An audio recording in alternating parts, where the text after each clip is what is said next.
So guys எல்லாருமே பையனை வந்து 2026 இருக்க கேமை பற்றி பேசிக்கிட்டு இருக்காங்க. ஆனால் நம்ம பையனை வந்து இன்னைக்கு 2027 இருக்க ஒரு 5 கேமை பற்றி பேச போகிறோம்.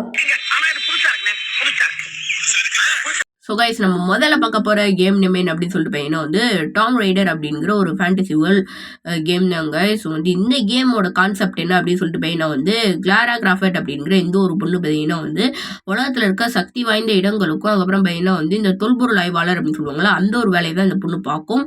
அப்போ பார்த்தீங்கன்னா வந்து இந்த மாதிரி நிறைய இடங்களுக்கு போயிட்டு சக்தி வாய்ந்த பொருட்களையும் அப்புறம் இந்த மாதிரி சிலைகள் அப்புறம் பார்த்தீங்கன்னா வந்து கலை பொருட்கள் அந்த மாதிரி எல்லா பொருட்களையுமே பார்த்தீங்கன்னா வந்து சேகரிக்கிறதா இந்த ஒரு கேமோட மையமாகவே இருக்கும். ஸோ வந்து அதுக்கு நடுவில் பையனா வந்து ஊறப்பட்ட பஸ்ஸில் கொடுத்து இந்த கேமை செம்மையாக பண்ணியிருப்பாங்க. இந்த கேம் பையனா வந்து 2027 ரிலீஸ் ஆகும் அப்படின்னு சொல்லிட்டு எதிர்பார்க்கப்படுது. ஸோ வந்து நம்ம ரெண்டாவதாக பார்க்க போகிற கேம் என்ன அப்படின்னு சொல்லிட்டு பார்த்தீங்கன்னா வார்லாக் அப்படிங்கிற ஒரு பிளேஸ்டேஷன் கேம் தாங்க. இது பார்த்தீங்கன்னா வந்து ஒரு ஃபேண்டசி வேர்ல்ட் கேமாகவுமே இருக்குது. இதோட கான்செப்ட் என்ன அப்படின்னு சொல்லிட்டு பார்த்தீங்கன்னா வந்து நம்ம கேமோட ஹீரோயினி பார்த்தீங்கன்னா வந்து நம்மளோட நார்மல் உலகத்தை காப்பாற்றணும் அப்படின்றதுக்காக ஒரு மாயாஜால உலகத்தோட தொடர்பு வச்சுருப்பாங்க. அப்படி வச்சு இந்த கேமில் வந்து இந்த நம்மளோட நார்மல் உலகத்தை காப்பாற்றுறாங்களா இல்லையா அப்படின்றதான் கைஸ் இந்த கேமோட ஒரு கான்செப்டாகவே இருக்குது. அதுக்கப்புறம் பார்த்தீங்கன்னா வந்து இந்த ஒரு கேம் 2027 வரும் அப்படின்னு சொல்லிட்டு பலராலையுமே எதிர்பார்க்கப்படுது கைஸ். நம்ம மூணாவதாக பார்க்க போகிற கேம் என்ன அப்படின்னு சொல்லிட்டு பார்த்தீங்கன்னா வந்து இன்டர்கிளாடிக் அப்படிங்கிற இந்த ஒரு கேம் தான்.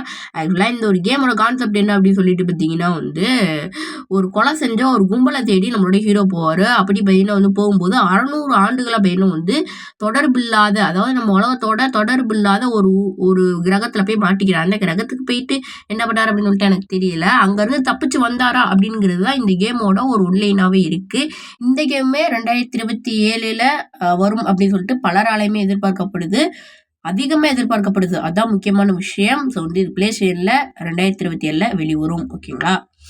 ஸோ கைஸ் நம்ம லாஸ்ட் என்ன கேம் பார்க்க போகிறோம் அப்படின்னு சொல்லிட்டு பார்த்தீங்கன்னா வந்து நம்ம எல்லாத்துக்குமே தெரிஞ்ச 2027 வர இருக்க கால் ஆஃப் டியூட்டி தாங்க. ஸோ வந்து இந்த கேமே பையனா வந்து 2027 பலராலையுமே பையனா வந்து எதிர்பார்க்கப்படுது இந்த கேம் வரும் அப்படின்னு சொல்லிட்டு. ஸோ வந்து நீங்கள் யாரெல்லாம் இந்த கால் ஆஃப் டியூட்டி ட்ரை பண்ணீங்க அப்படின்னு சொல்லிட்டு கீழே கமெண்ட்டை போட்டு விட்டுட்டு நீங்கள் எந்த கேமுக்கு ரொம்ப பார்த்தீங்கன்னா வந்து ஆர்வமாக இருக்கீங்க நான் சொன்ன லிஸ்ட்டில் அப்படின்னு சொல்லிட்டு கீழே கமெண்ட்டை போட்டு விட்டு போங்க. இன்னொரு நல்ல ஒரு வீடியோவில் பார்ப்போம். தேங்க்ஸ் ஃபார் வாட்சிங். Bye guys. பை.